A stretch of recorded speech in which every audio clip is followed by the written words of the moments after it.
राज्य स्थापना दिवस को उत्तराखंड महोत्सव के रूप में मनाया जाएगा। एक सप्ताह तक आयोजित होने वाले इस महोत्सव के दौरान राजधानी से लेकर न्याय पंचायत स्तर तक कार्यक्रम आयोजित किए जाएंगे।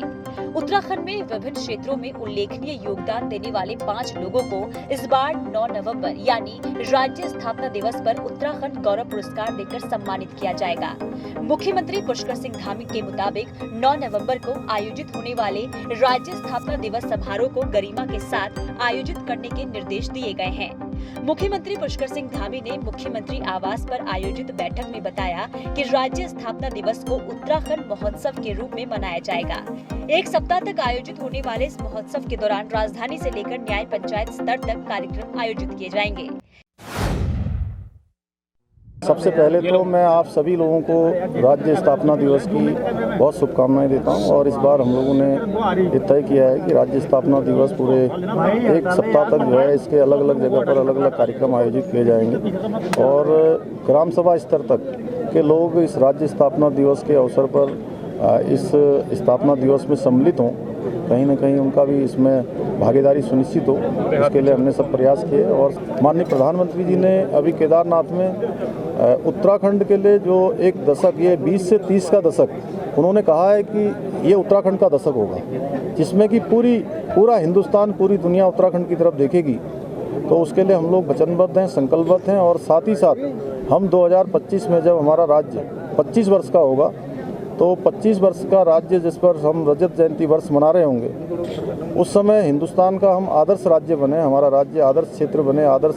स्थिति में आए। उसके लिए हम लोग पूरी तरह से अपने प्राणों प्राण से काम कर रहे हैं। पूरी सरकार काम कर रही है, हमारे सभी संगठन के लोग काम कर रहे हैं और जो मोदी जी ने यहाँ के लिए विजन देखा है कि यहाँ के युवा, यहाँ का युवा प्रदेश सब मिलकर इसको एक आदर्श स्थिति में पहुँचाएंगे, उसके लिए हम लोग काम कर रहे हैं। सर, अगले 10 सालों की बात की जा रही है, किन क्षेत्रों पे हम लोग जो है टारगेट बनाएंगे, किन चीज़ों पे हम फोकस ज़्यादा रखेंगे सर 10 सालों में? देखिए, सबसे बड़ी बात यह है कि आज जब से मोदी जी देश के प्रधानमंत्री बने हैं 2014 से लेकर अब तक हमारे उत्तराखंड के अंदर बहुत सारे काम,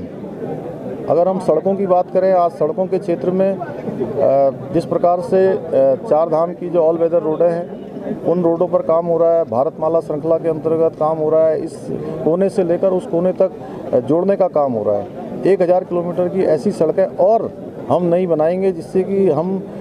सुगमता से, आसानी से हर स्थान पर पहुंच पाएं और लोग भी यहां पहुंच पाएं। उम्मीद है कि 2022 में जनता भाजपा को चुनेगी। देखिए, आप निश्चित मानिए, क्योंकि जिस प्रकार से आज हमारे पास विश्व का सबसे बड़ा नेतृत्व हिंदुस्तान के अंदर मोदी जी के रूप में है, सबसे बड़ी पार्टी विश्व की भारतीय जनता पार्टी है, उत्तराखंड भारतीय जनता पार्टी ने बनाया है और हम लोग पूरे भाव से, पूरे मनोयोग से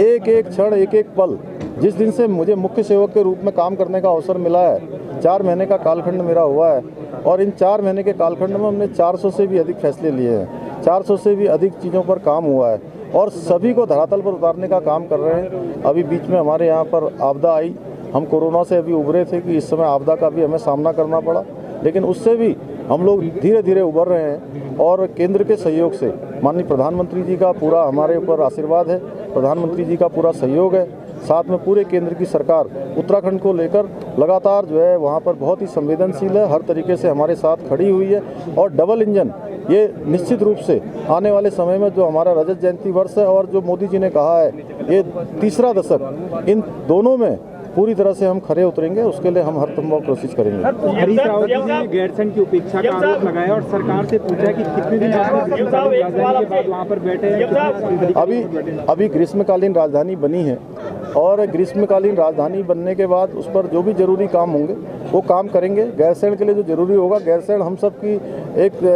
मैं कहूँ कि संभावनाओं का, हम सब की भावनाओं का केंद्र बिंदु है, उसको लेकर उनको चिंतित होने की आवश्यकता नहीं है। अगर हमने ग्रीष्मकालीन राजधानी बनाई है तो उससे आगे भी हम ही लोग उसको करेंगे। देहरादून से नेशन 1 के लिए जय किशन ओबरॉय की रिपोर्ट।